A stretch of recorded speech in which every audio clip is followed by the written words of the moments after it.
Pemerintah Provinsi Bali terus memperkuat pengelolaan sampah berbasis sumber dengan menekankan pemilahan sampah sejak dari rumah tangga, desa, hingga kawasan usaha, sekaligus menghentikan praktik pembuangan sampah secara terbuka atau open dumping di TPA Suwung pada 1 Agustus 2026. Di sela-sela kegiatan Gerakan Bali 100% Memilah Sampah, Gubernur Bali Wayan Koster menegaskan pengelolaan sampah berbasis sumber menjadi solusi utama penanganan sampah di Bali. Selain itu, pemerintah juga melarang praktik open dumping, yakni pola pengelolaan sampah lama yang sebatas mengumpulkan, mengangkut, dan membuang sampah tanpa pemilahan. Kedepannya hanya sampah residu yang diperbolehkan masuk ke TPA Suwung.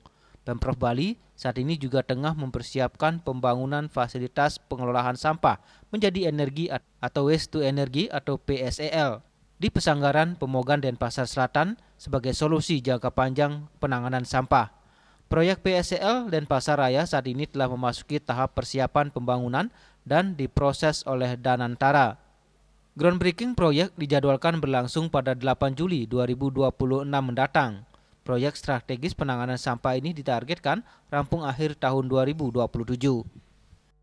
Harus dilakukan semua dengan target, pertama pengelolaan sampah dari sumber, kemudian open dumping di Bali segera diakhiri di semua kabupaten kota, termasuk juga TPA Suwung, dan yang berikut adalah persiapan groundbreaking fasilitas pengelolaan sampah menjadi energi listrik di Denpasar untuk mengolah sampah di Denpasar Kabupaten Bali.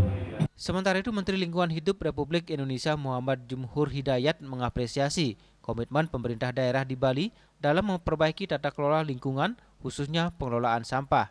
Menurutnya, kondisi Bali saat ini sudah jauh lebih baik dibandingkan sebelumnya dan menjadi contoh pengelolaan lingkungan yang berbasis budaya serta kearifan lokal.